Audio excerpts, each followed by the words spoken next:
नहीं बनाना है। आप कहोगे महाराज तब तो बहुत बढ़िया, कौन सा यज्ञ है ये? क्योंकि आजकल लोग सुविधा देखते हैं ना। क्या देखते हैं? सुविधा। अच्छा अच्छा, ठीक ठीक। हाँ ठीक, बिल्कुल समय से ही करेंगे, क्योंकि 1 बजे के बाद हवन होना ही होना है। हवन में भी टाइम लगेगा। और आप सबको आज हवन में भी थोड़ा बहुत अपना समय देना चाहिए। समुद्र के किनारे जब इतनी दूर आए हो चल के, तो समुद्र क्या 100 योजन दूरी पर है? अरे 100 योजन तो लंका में 100 योजन होगा, यहाँ तो पास ही में ना है। हम तो बैठे हैं किनारे ही बैठे हैं। इसलिए सब लोग थोड़ा सा हवन में भी सहभागी बनेंगे, सहयोगी बनेंगे। तो आइए फिर 10 मिनट की चर्चा और हम करते हैं, फिर वाणी को विश्राम दे। चर्चा क्या कर रहा था मैं? भूल गया हूँ। प्रेम यज्ञ। भूला उला नहीं था। रोज का अभ्यास है, काय को भूल जाऊंगा? नहीं नहीं, मैं तो थोड़ा परीक्षण कर रहा था कि सुन भी रहे हो कि नहीं। प्रेम यज्ञ। प्रेम यज्ञ में किसकी जरूरत है? याद रखना, घरों में जाओ, जो भी तुम्हारा परिवार हो, भाई आप अपनी फैमिली के लिए अपना एक घर बनाए हो कि हम परिवार सहित यहाँ रहते हैं। आप सुबह नहीं तो शाम, शाम नहीं तो सुबह, दोपहर, जब भी टाइम मिल जाए, एक समन्वय की वेदी बनाओ। समन्वय की वेदी का मतलब होता है एक ही स्थान पर सब इकट्ठे बैठ जाएं 5 मिनट के लिए। एक ही स्थान पर 5 मिनट के लिए सब बैठ जाएं। तो क्यों भैया बैठ नहीं सकते हो 5 मिनट के लिए एक ही जगह?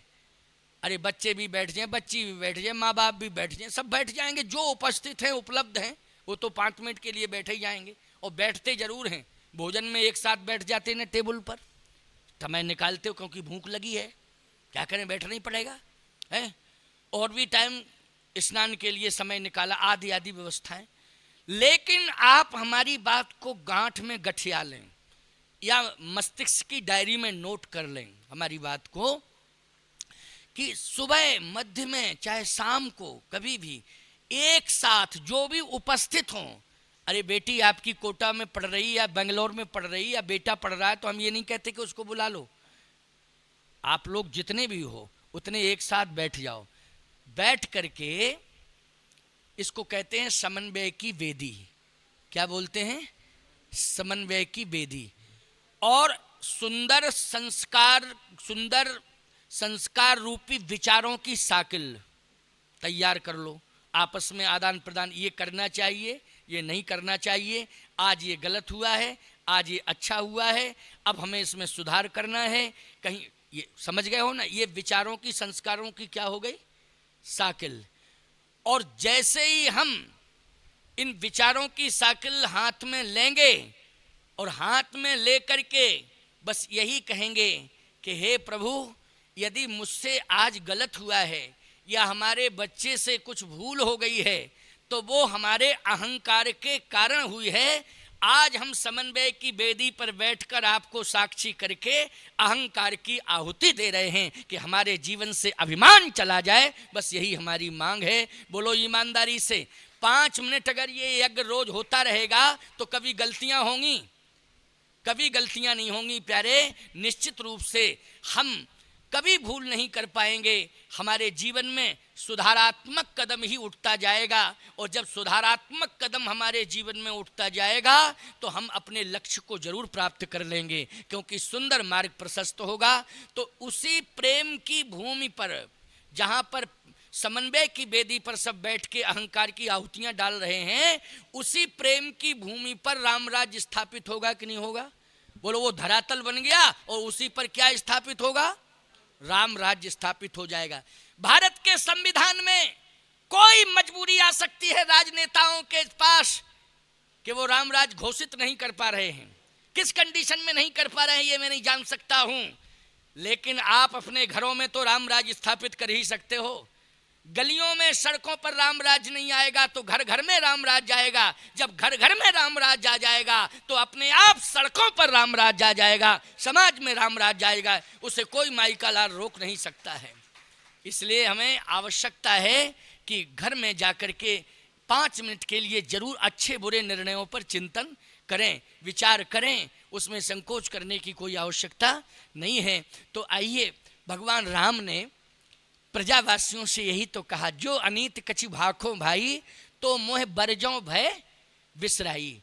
जब राजा कह सकता है तो ईमानदारी से बताओ, प्रजा को पालन करना चाहिए कि नहीं?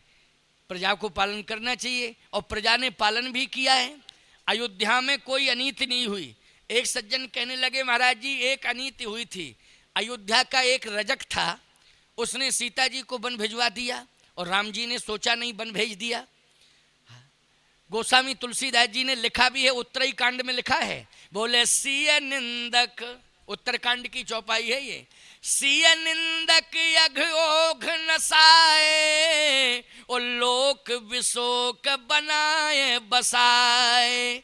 उत्तरकांड में भगवान ने उस रजक के लिए अलग से लोक बनाया, लोक विशोक बनाए बसाए, क्योंकि जहां भी जाता था कोई उसे रहने नहीं देता था, तो भगवान ने अलग से उसको एक लोक बना दिया। अलग से लोक बनाने की क्या जरूरत थी? जब सीता जी की निंदा करने वाला था, तो निंदा करने वाला, ये अनीत नहीं हुई क्या? लोग कहते हैं स्वामी जी कि किशोरी जी को, सीता जी को इतना बड़ा त्याग किया उन्होंने, 14 साल वन में रही, कष्ट में बिताए, और इसके बाद राज्य का समय आया तो राम जी ने एक रजक के कहने से वन भेज दिया। और इधर उपदेश दे रहे हैं जनता को, जो अनीत कछु भाखो भाई, तो मोह बरजों भय बिसराई। उस समय जनता ने क्यों नहीं रोका सीता को, क्यों बन जाने दिया, और राम जी ने क्यों भेजा? मैंने कहा सुनो, विचार करने की जरूरत है। सीता जी स्वयं अपनी इच्छा से गई हैं, रजक तो माध्यम बन गया। जैसे बन राम जी अपनी इच्छा से गए थे, केकई माध्यम बन गई थी। क्यों भाई? केकई माध्यम बन गई थी, कलंक केकई ने लिया, लेकिन बोलो इच्छा से, अपनी इच्छा से गए राम जी, बन के नहीं गए। ठीक इसी प्रकार से रजक को कलंक मिल गया, लेकिन सीता जी अपनी इच्छा से बन गईं, अपनी इच्छा से बन गईं। क्यों गईं बन? प्यारे एक बात आपको बताएं, प्रत्येक नारी ये चाहती है, सुहागिनी नारी, कि पति के पहले हम जाएं। क्यों भैया? सुहागिनी नारी क्या चाहती है? सुहागवती नारी कि पति से पहले हम दुनिया से जाएं, सुहागवती होकर के जाएं, यही मांग रहती है। भगवान राम अपनी लीला करते तो सीता जी को, स्वधाम गमन लीला करते तो साथ में ही ले जाते सीता को। कहाँ ले जाते? अपने साथ ले जाते। लेकिन प्यारे, सुहागवती नारी का संस्कार कौन करता है? जल्दी बोलो, बोलो जल्दी। करता है कि नहीं करता है? सुहागवती यही तो चाह रही है नारी, कि पति के हाथों से मेरा संस्कार हो, ये चाह रही, यही मांग करती है वो। अच्छा, दोनों साथ ही साथ चले जाएं तो क्यों भाई? एक मिनट का अंतर ना हो, दोनों साथ ही साथ जाएं तो मैं ये मानता हूं कि संस्कार तो होगा, लेकिन कोई करेगा। और यहाँ राम जी का संस्कार क्या? वो तो जल में प्रवाहित हो गए, जल समाधि जिसको बोलते हैं। अयोध्या में एक गुप्तार घाट है, उसी गुप्तार घाट से भगवान जल समाधि ले गए। क्यों भाई? ले गए कि नहीं? किसी ने संस्कार तो कर ही नहीं पाया। लेकिन प्यारे, ये प्रत्येक नारी चाहती है कि पति के हाथों से मेरा अंतिम संस्कार हो। पति ने ही मेरी मांग में सिंदूर भरा अपने हाथों से, और यदि मैं चिता में लेटूं और मुझे अग्नि संस्कार किया जाए तो पति के हाथ जरूर हों, उसमें सहयोग में जरूर हों। पति के हाथों से ही मेरे शरीर का अंतिम संस्कार हो, ऐसा पत्नी चाहती है। लेकिन प्यारे, श्री किशोरी जी भी लीला पूर्ण करने के बाद ये संकल्प लेके आई थी कि हमें राज्य सिंहासन पर केवल सिंहासनासीन मेरे प्राणनाथ हो जाएं। इसलिए राम जी ने किशोरी जी को साथ में बिठाला। बोलो, वशिष्ठ जी ने यही तो आज्ञा दी थी। क्या आज्ञा दी थी? कि किशोरी जी के साथ सीता के सहित राम बैठें। वैसे नियम तो ये होता, दशरथ जी कौशल्या के साथ बैठ के अभिषेक नहीं कराए थे। परंपरा में आप ना हरिश्चंद्र, ना दिलीप, ना आज न दशरथ, ये पत्नी के सहित बैठ के अभिषेक नहीं हुआ। लेकिन राम जी का अभिषेक, राम राज्याभिषेक बोलो सीता के सहित हुआ कि नहीं हुआ? सीता जी के सहित हुआ है। इसका मतलब क्या है प्यारे? सीता जी की इच्छा थी कि ठीक है, आप महारानी के रूप में पूरी जनता अयोध्या की देखना चाहती, राजा राम जानकी रानी, आनंद अवध अवध राजधानी, तो रानी के रूप में जनता देखना चाहती है। ठीक है, मैं एक बार रानी बनकर के बैठ जाऊंगी, लेकिन मैं सदा सदा के लिए आपके साथ रानी बनकर के इस सिंहासन पर नहीं बैठना चाहती हूँ। क्यों? वस्तुतः सत्य तो यह है कि हम न राजा की बेटी हैं न रानी की बेटी हैं, हम तो पृथ्वी की बेटी हैं। किसकी बेटी हैं सीता जी? पृथ्वी की बेटी हैं। और हमारी इच्छा ये है कि अगर हम पृथ्वी की बेटी हैं और पृथ्वी के उद्धार के लिए ही मैंने जन्म लिया था, और उद्धार पूर्ण होने के बाद जहाँ से मैं प्रकट हुई थी वहीं मैं समाहित हो जाऊं, ये मेरी इच्छा है। राम जी से ये वरदान मांगा था सीता जी ने, और उस समय जब वापस लौट रहे थे तो पुष्पक विमान में ही सीता जी ने राम जी से वचन लिया था। कहाँ? पुष्पक विमान से। क्योंकि सीता जी तो अग्नि परीक्षा जब हुई थी उस समय सीता जी अग्नि परीक्षा में पास हो गई, लेकिन सीता जी ने कहा अग्नि संस्कार करने के बाद फिर दोबारा जन्म होता है कि नहीं? लेकिन मैं अग्नि संस्कार के बाद भी जीवित इसलिए रही हूं कि ताकि दुनिया ये समझ जाए कि सीता अग्नि परीक्षा में उत्तीर्ण हो गई। लेकिन नियम तो ये है कि अग्नि संस्कार जब होता है, और अग्नि में आपने मुझे प्रवेश कराया था, पहले भी प्रवेश कराया था और निकाला भी है, तो अग्नि से निकाला है। तो अग्नि में एक बार जिसको प्रवेश दिया जाता है उसका पुनर्जन्म होता है। बोलो, होता है ना पुनर्जन्म? तो कहने का तात्पर्य मेरा ये है कि सीता जी ने कहा कि अब मैं वो संस्कार नहीं देखना चाहती हूं, क्योंकि सनातन पद्धति में अगर पति पत्नी का संस्कार करता है तो अग्नि संस्कार करता है। बोलो, कौन से संस्कार करता है? अग्नि संस्कार करता है। सीता जी का संबंध बदल गया। यहाँ पहले सीता जी पृथ्वी की पुत्री थीं और अब सीता जी अग्नि की पुत्री हैं। बोलो भाई, प्रमाण क्या है? राम जी ने जनकपुर में जब सीता जी का वरण किया तो समय पृथ्वी की पुत्री हैं। बोलो, हैं कि नहीं? और जब राम जी सीता जी को लंका ले गए तो अग्नि, सुनहु प्रियाव्रत रुचिर सुशीला, मैं कछु करो ललित नर लीला, तुम पावक में करो निवासा, जवलक करो निशाचर नासा। तो अग्नि में राम जी ने प्रवेश दिलाया। तो बोलो, जब अग्नि में किसी को प्रवेश दिला दिया जाए तो कुल गोत्र और शरीर सब बदल जाता है कि नहीं बदल जाता है? जल्दी बोलो, बदल जाता है। अब सीता जी कहती हैं कि आप मुझे अग्नि से पुनः लेना चाहते हो, तो अब मैं पृथ्वी की पुत्री नहीं हूं, अब मैं हूं अग्नि की पुत्री। तो एक बात आपको बतावें, कभी भी सनातन पद्धति में पति अगर संस्कार करेगा तो नारी पत्नी का जल संस्कार नहीं करेगा, अग्नि संस्कार करेगा। बोलो जल्दी, मरने के बाद कौन सा जल संस्कार कि अग्नि संस्कार? अग्नि संस्कार।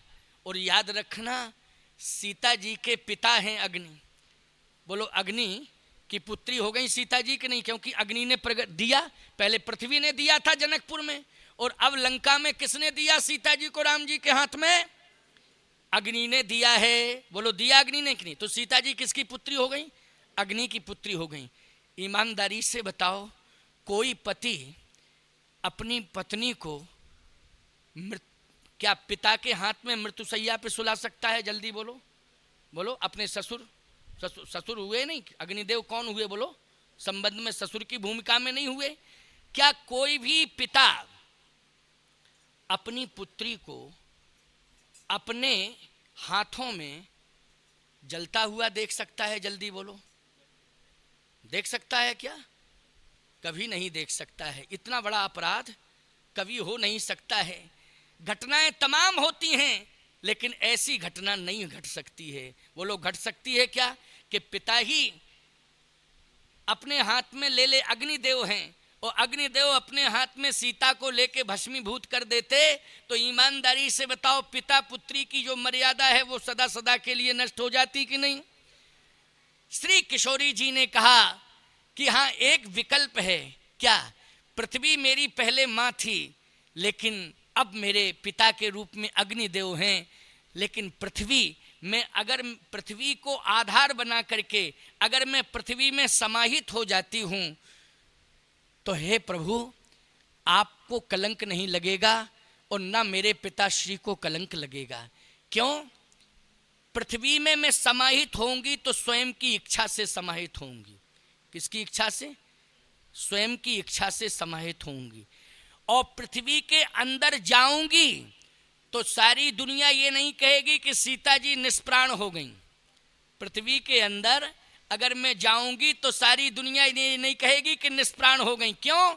क्योंकि मैं प्रगट प्राण लेके प्रगट हुई थी तो पृथ्वी से हुई थी, तो सारी दुनिया जानती है सीता जी का पृथ्वी घर है, इसलिए सीता जी घर से निकली और घर में ही प्रवेश कर गई हैं, कहीं और नहीं गई हैं। सीता जी अपने घर से ही प्रकट हुई थी और घर में ही प्रवेश कर गई। तो इसमें भगवान राम से सीता जी ने मांगा कि मुझे अपनी एक लीला करनी होगी, उस लीला में मैं आपके पहले भूमि शयन करूंगी और भूमि में प्रवेश करूंगी और उसका सहयोग आपको करना पड़ेगा।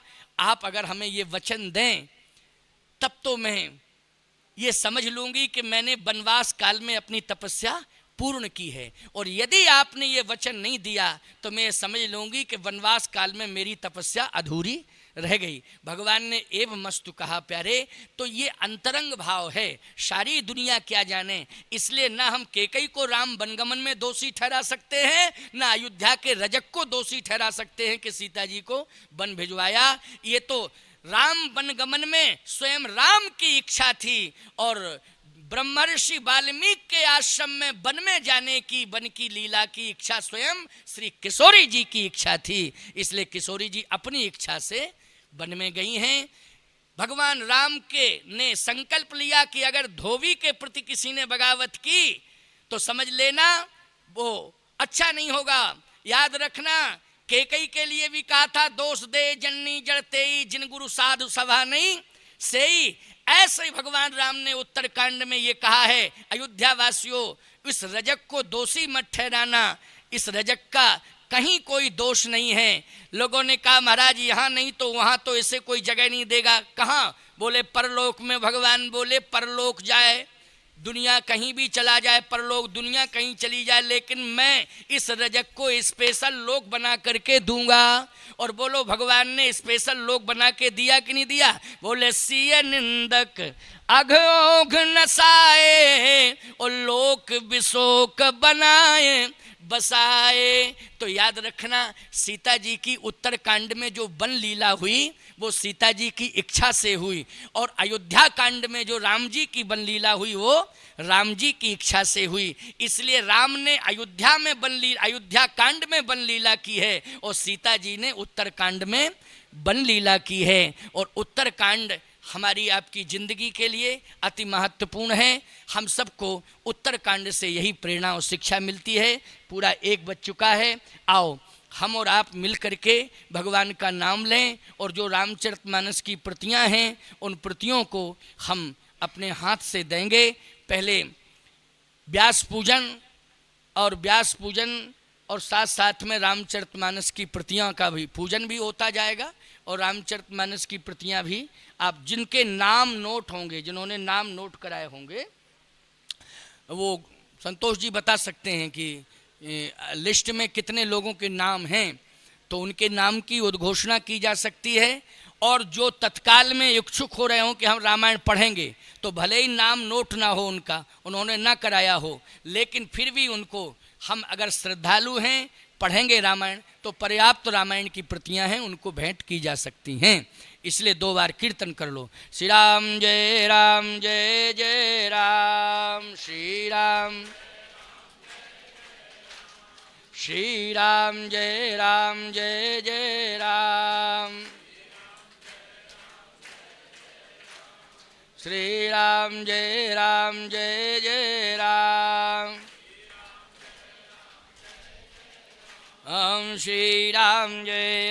जय जय राम। बोलिए सच्चिदानंद भगवान की, श्री रामेश्वरनाथ भगवान की। देखो कथा विश्राम बेला पर पुनः आप सभी अबाल वृद्ध नर नारियों को जो जहाँ से आए हैं सभी को मैं हृदय से अनंत कोट साधुवाद आशीर्वाद देता हूँ। आप स्वस्थ रहें, अच्छे कार्यों में व्यस्त रहें और सदा मस्त रहें। आप सबके लिए मेरा आशीर्वाद। बोलिए सच्चिदानंद भगवान की। हाँ,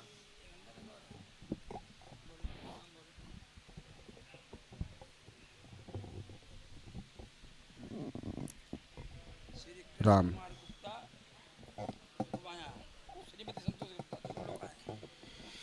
जिन लोगों को रामचरितमानस जी की पोथी का वितरण पूज्य महाराज श्री के हाथों से होना है, उन लोगों के नाम की घोषणा की जा रही है।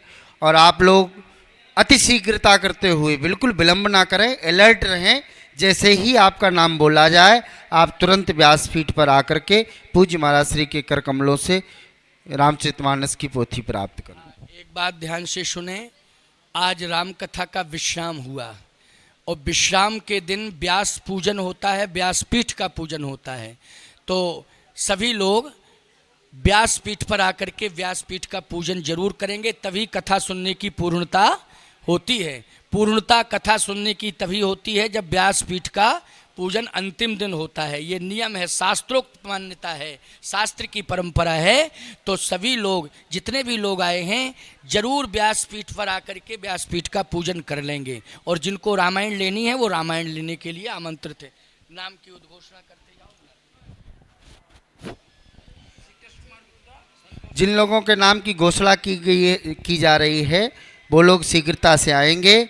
व्यास पूजन, व्यासपीठ को प्रणाम करते हुए, पूज्य महाराज श्री को प्रणाम करते हुए, उसी समय पूज्य महाराज श्री के कर कमलों से आपको पोथी प्रदान की जाएगी और आप सब लोग यथाशीघ्र मन से नीचे होते रहेंगे ताकि दूसरे लोगों को भी अवसर मिल सके। श्री कृष्ण कुमार गुप्ता, श्रीमती संतोष गुप्ता कृपया शीघ्रता से आएं और पूज्य महाराज श्री से पोथी प्राप्त करें। श्री रमेश चंद्र रस्तोगी, श्रीमती रश्मि रस्तोगी पुमाया, श्री सौरभ गुप्ता जी, श्रीमती सोनिया गुप्ता जी,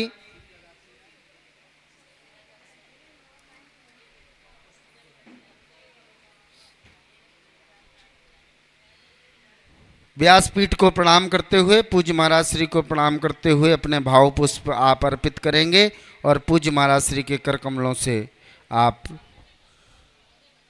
श्री मानस जी की पोथी प्राप्त करेंगे।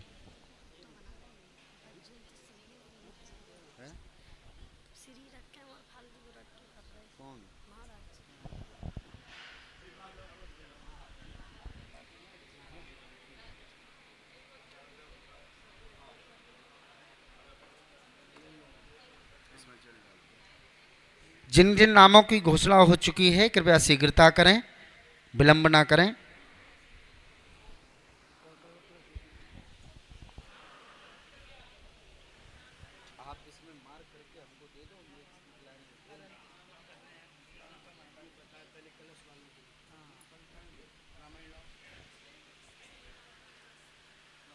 आप उधर से